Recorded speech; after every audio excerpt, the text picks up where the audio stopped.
The last time we did an interview together was like the start of 2019. And you manifested what's happening right now. You manifested this match with John Cena.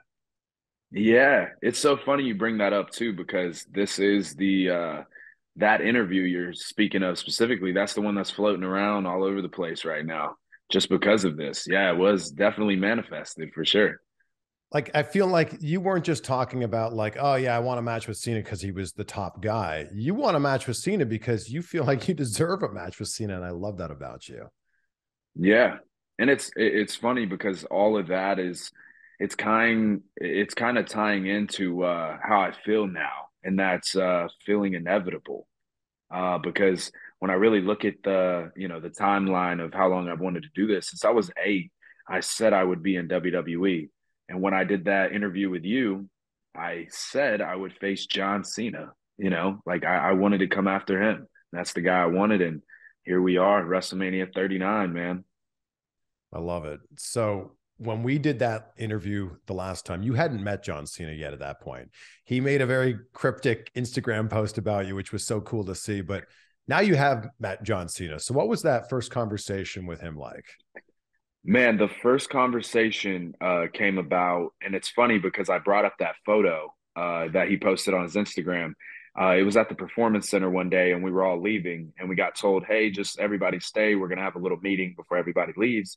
And out comes John Cena, and he took the time out of his day to come down there and talk to everybody that's aspiring to be on the main roster. And a lot of us weren't even on NXT TV then, so this was the very beginning for me.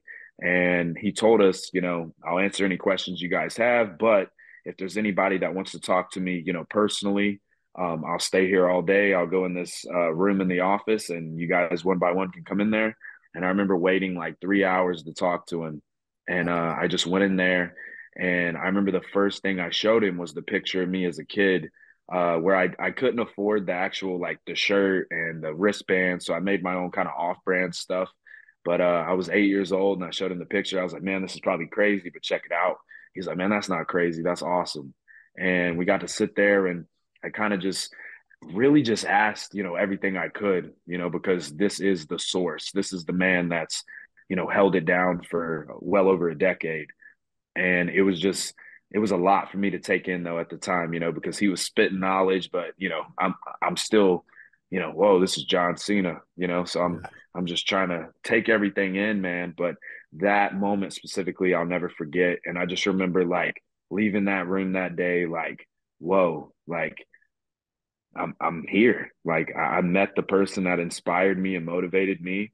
And now it's on me to build this journey and to actually make it happen.